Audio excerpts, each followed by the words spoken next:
Anthony Kiedis was born on November 1st, 1962 in Grand Rapids, Michigan. He is the lead singer of the Red Hot Chili Peppers and one of the most well-known figures in alternative rock. He never stopped shocking his fans and critics, whether it is through his father's unusual upbringing, his lifelong struggle with substances, or his on-stage performances. If you're new here, welcome. Be sure to subscribe and leave a like. Let's dig a little deeper and check out 10 things you may not know about the Red Hot Chili Peppers singer. Number 10. He and Mike Patton have been in an ongoing feud. The two bands that helped establish the funk metal subgenre in the late 1980s, Red Hot Chili Peppers and Faith No More, had an initially amicable rivalry. However, the conflict intensified between the two lead singers of the bands, Anthony Kiedis and Mike Patton, which expanded into a verbal conflict that was stoked by the release of the Faith No More music video for the song Epic. This music video grabbed the attention of Anthony, who criticized Mike Patton for copying his moves, expressing his concerns that fans would believe that Red Hot Chili Peppers were imitating Faith No More. Mike Patton kept his silence until 1990 when he planned to release a record called California, which would coincide with Red Hot Chili Peppers' album Californication. As both bands were signed with Warner Brothers, they postponed the release of California by a month in favor of Anthony's band album. Additionally, Mike Patton discovered that his band was being excluded from a number of summer festivals when Red Hot Chili Peppers threatened to leave the events and forced the organizers to pick a side. This made Mike's band, at a Halloween performance, appear as Red Hot Chili Peppers members and perform the band's songs poorly, while also alluding to the group's history with drugs by acting like they were about to shoot up on stage. But as the years went by, the dispute cooled down and now they're on good terms with each other. Number 9. He enrolled at UCLA for writing. Although he used drugs frequently, he had still managed to do well in school, constantly having straight A's and excelling, especially at English.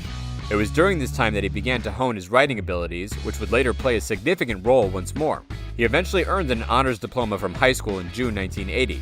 And after that, in August, Anthony enrolled at the University of California, Los Angeles, the same college his father went to, but where he never felt at home. He didn't make a single friend and struggled with his finances and drug use. He eventually dropped out at the start of his second year due to his deteriorating cocaine and heroin addiction. Number 8. His grandmother disowned him for referring Satan on TV. Be careful with what you say on TV, as grandma is always listening. By the early 1990s, RHCP had become sensations on MTV. At the 1992 MTV Video Awards, they took home 3 trophies and performed one of their biggest songs, Give It Away. As the band accepted an award for Under the Bridge, Kiedis read out a long list of musicians to thank and started with Satan. This was not taken as a joke by his grandma, who later disowned him. Kiedis had to write a letter to her explaining that he does not adore the devil in order to clear up any misunderstandings. Number 7. He performed emergency CPR on a baby. James Corden has had a lot of interesting visitors in his car for the carpool karaoke segment on his Late Late Show, but he never had a hero like Anthony Kiedis. But while filming, a life or death situation arose and Anthony acted heroically. During a filming break when they were going to have Mexican food, a woman came out of her house holding a child who had difficulties breathing. When they crossed the street, the woman thrust the baby into Anthony's arms and he performed emergency CPR on him. He tried to open the mouth that was locked shut.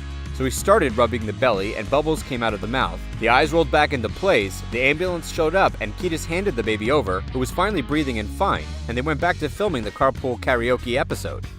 Number 6. He played Sylvester Stallone's son as a child actor.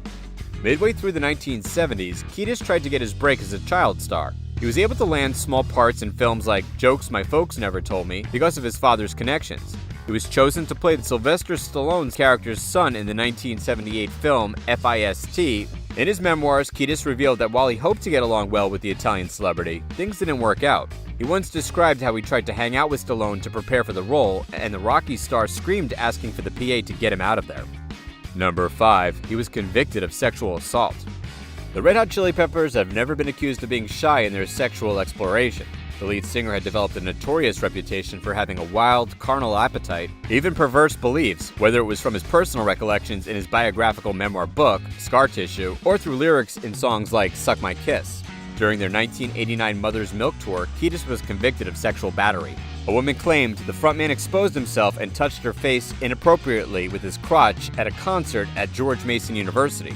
He was also found guilty of indecent exposure and sentenced to a $1,000 fine for each misdemeanor. Years later, this episode would resurface when Kiedis was invited to narrate an advertisement for condoms. When the CDC learned of this conviction, they took the advertisement out.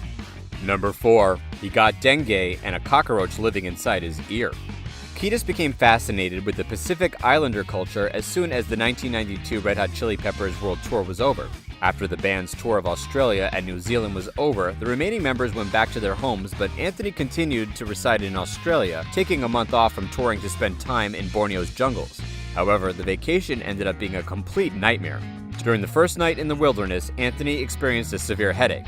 Schiffmacher, who was there with him, pointed a flashlight in his ear where a cockroach was coming out.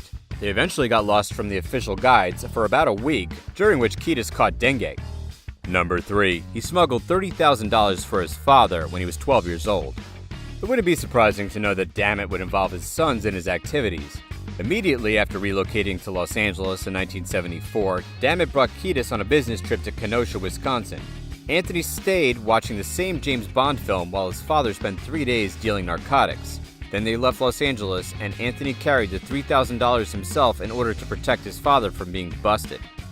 Number 2. He lost his virginity to his dad's girlfriend. In his biographic book, his first sexual experience, which was with his father's 18-year-old girlfriend, was described as follows. One night shortly before my 12th birthday, I got the courage to write my father a note. I know this is your girlfriend, but I'm pretty sure she's up for the task, so if it's okay with you, can we arrange a situation where I could end up having sex with Kimberly tonight? He said, okay, there's the bed, there's the girl, do what you will. She guided me the whole way, and she was very loving and gentle, and it was all pretty natural. I can't remember if I lasted 5 minutes or an hour. It was just a blurry, hazy, sexy moment. Number 1. His father introduced him to drugs at age 12. Anthony wasn't raised in a typical family. His father's drug addiction and careless lifestyle led to his parents' divorce when he was still a small child.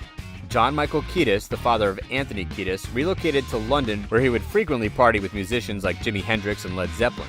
The senior Kiedis would describe his interactions with the rock stars in letters to his son. Dammit soon made his way back to LA to try to make it as an actor. To support his extravagant lifestyle, Dammit peddled drugs and hung out with A-listers like Cher, who got to babysit young Kiedis. When he was only 12 years old in 1974, his son moved in with him. There, Anthony met the Talking Heads, Blondie, Bowie, and many other famous people.